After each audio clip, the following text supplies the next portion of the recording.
तो पशु योनि में कौन जाएगा? देखो, जो रात के 11 बजे के बाद 3 बजे के बीच में भोजन करता है, ये निशाचर है। निशा माने रात, चर माने विचरने वाली। रात में खाना, रात में तुमको 8-10 बजे तक भोजन कर लेने का नियम। 11 आखिरी है, 11 के बाद भोजन में बिल्कुल नहीं होना चाहिए। ये रात नहीं है ऐसे कि तुम्हारा जब मना है तब भोजन। 11 से लेकर 3 बजे के बीच में बिल्कुल नहीं। शांति से भजन करो, सो जाओ, उपद्रव मत करो। अब सीटियां बज रही हैं 12 बजे, चलो होटल में चलते 12 बजे खाने, ऐसे लोग जाते हैं। पशु योनि निश्चित।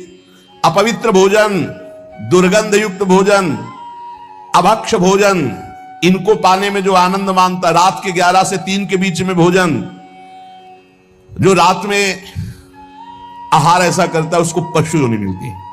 जो दूसरों का धन चोरी करता है, जो विद्वान बन करके दूसरों की वंचना करके धन को लूटता है, जो अपने कर्तव्य कार्यों से अनभिज्ञ होकर मनमानी आचरण करता है, जो समयोचित सदाचार का ज्ञान नहीं रखता, वो मूर्ख पशु योनियों को प्राप्त होता है। जो हिंसक स्वभाव का है, जो अपने परिवार वालों को पीटता है, गाली गलौज, थोड़ी सी संपत्ति के लिए मारपीट, ऐसी लड़ाई झगड़ा, कलहप्रिय, कायर, कुत्ते की योनि को प्राप्त होता है। लिखा हुआ है वो कुत्ते की योनि को प्राप्त होता है। जो थोड़े से हिस्सा के लिए भाई बंधुओं को मारपीट, कलह, लड़ाई झगड़ा, इस तरह का व्यवहार, हिंसक स्वभाव, क्रूर स्वभाव, इनको कुत्ते की योनि प्राप्त होती है। जो चंचल स्वभाव, देखो कुछ ना कुछ करते जा, बैठे तो पैर हिला रहे, वो मतलब शांत नहीं रह सकते, उनके शरीर में वाइब्रेट होता रहता है। वाइब्रेट जैसे मोबाइल नहीं झनझनाता रहे, वो झनझनाते रहे। सुन ले भाई क्या बनोगे। और जो दूसरे के भोजन के लिए लालायित रहता है, कहां से निमंत्रण आ जाए, कैसे हो जाए, क्या व्यवस्था बन जाए, सुनो। और जब चलता है ना तो बेढंगे ढंग से चलता है, बेढंगे ढंग। और दूसरों की वस्तु देकर लुभायमान होकर छीनने का स्वभाव करता है, उसका अगला जन्म बंदर का मिलेगा। जो वाणी से सदैव कट बोलता है, कुटुंबियों से द्वेष करता है, लोगों की चुगली खाता है, उसे अगला जन्म सर्प योनि का मिलेगा। कुटुंबियों से द्वेष करता है, दूसरे की चुगली खाता है, उद्वेगजनक वचन, उद्वेग माने भारी क्लेश पहुंचाने वचन, दूसरे की निंदा करना, चुगली करना, तो विषधारी सर्प बनता है।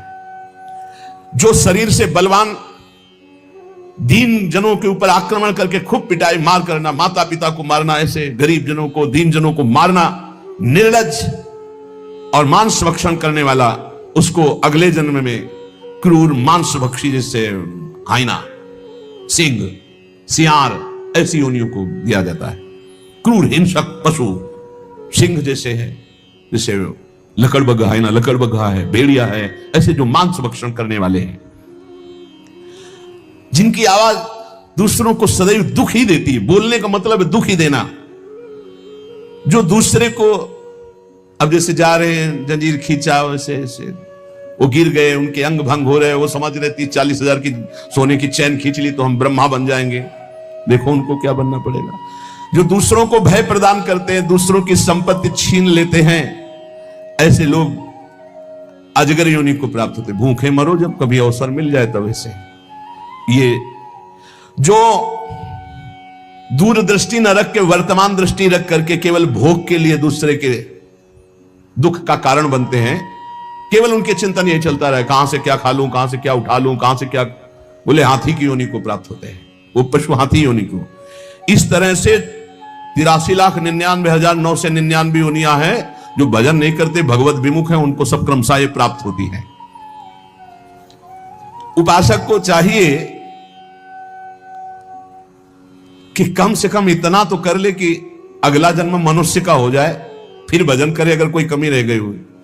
अगर आप नाम जप करेंगे और एक बात ध्यान रखेंगे कि दूसरों को दुख ना पहुंचने पावे, तो पक्की बात है भगवान की कृपा से अगर भगवत प्राप्ति नहीं हुई तो दूसरा जन्म होगा मनुष्य का, और बहुत महान भक्तों के बीच में जन्म होगा। जन्म से ही भजन प्रारंभ हो जाएगा, आप यौवन अवस्था प्राप्त होते होते भगवत प्राप्त हो जाएंगे, काम हो जाएगा आपका।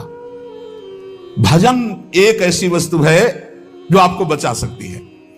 अब इसमें कह रहे हैं कि जैसे आप भजन मार्ग में लगे हुए हो और आपको कोई गाली दे रहा है, आपने पलट के गाली दे दी तो आपका भजन क्षीण हो जाएगा। इसलिए भजन को बचाने के लिए कह रहे, अकार्पण्यमपारुष्यम संतोषा सर्दधानता। ये ब्रह्म ऋषियों की बातें हैं, बहुत काम की बातें हैं। अनुसूया गुरो पूजा दया भूतेषु पैशुनम सद्वीरेश दमः प्रोक्तो ऋषि शांत बुद्धि भी। अकार्पण्य माने उदारता। भजन किससे बचेगा? उदार बुद्धि। स्वभाव कह रहे हैं कोमल, कोमल स्वभाव से भजन बचेगा। संतोष वृत्ति से भजन बचेगा।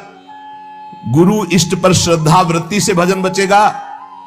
दोष दृष्टि किसी पर ना हो, इसका अभाव हो तो भजन बचेगा। गुरु शुश्रूषा सेवा से भजन बढ़ेगा। प्राणियों पर दया तो भजन बढ़ेगा। किसी की भी चुगली ना करना, संत और ऋषि मुनियों का संग करना, इससे भजन बढ़ता है, पचता है। भजन किससे नष्ट होता है? तो कह रहे हैं जब अवमाने न कुप्पेत सम्माने न प्रहस्यति सम दुखो सुखो धीरा प्रशांति इति कीर्त्यते। जब तुम्हारा अपमान हो और तुम उसका बदले में अपमान कर दो तो तुम्हारा भजन क्षीण हो जाएगा। और यदि अवमाने न कुप्पेत, अगर तुम्हारा अपमान हो रहा, तुमने क्रोध नहीं किया, तुम्हारा सम्मान हुआ, तुमने सम्मान स्वीकार नहीं किया, बचना भाई, इससे बचना, ये अगला जन्म नहीं होने देंगे। अगर ऐसा उदारता, कोमल स्वभाव, संतोष, श्रद्धा, दोष दृष्टि का अभाव, गुरु सेवा, प्राणियों पर दया, चुगली ना करना, निश्चित निश्चित अगला जन्म नहीं होगा। आप अपने भजन को बचाएं। जब कोई आपका अपमान कर रहा हो तो आप उसके बदले में उसका अपमान ना करें। यदि आपको क्रोध आ गया अपमान करने पर तो आपका भजन का फल क्षीण हो जाएगा। यदि सम्मान हुआ, आप आनंदित हो गए कि हमारा बड़ा सम्मान हो, तो आपका भजन क्षीण हो जाएगा। इसीलिए श्रीपाद भी कह रहे हैं, सम्मानम कल्याति घोर गर्लम नीचापमानम सुधा श्री राधा मुरली धरो बच सके वृंदावन मात्यज। जब कोई सम्मान करे तो उसे भारी विष के समान समझो। सम्मानम कल्याति घोर गर्लम, जैसे बढ़िया खीर मिल रही हो, कान में कोई आके कह दे विष पड़ा है तो आप नहीं खाओगे। ऐसे ये सम्मान प्रणाम नमस्कार वाहवाही ये तुम्हारे भजन के नाश करने के लिए है, ये विष है, इसे मत पीना, स्वीकार मत करो। विश्व नमन करे करने दो, तुम स्वीकार मत करो, तुम हर्षित मत हो। और जब अपमान हो तो उसका अपमान करने वाले का कभी अपमान न करना। धीर पुरुष, प्रशांत पुरुष अपने भजन को ऐसे बचा ले जाता है। जैसे कोई अपमान कर रहा है, बहुत बड़ा अमृत है, सच्ची मानिए। जिसका अपमान हो रहा है वो साधु पुरुष जब अपमान सह जाता है तो उसका भजन बढ़ता है, वो सुख से भगवान में शयन करता है। और जब अपमान हुआ और अपमान दूसरे का कर देता है तो उसका भजन क्षीण हो जाता है, अशांत होकर के फिर जगत में शयन करता है।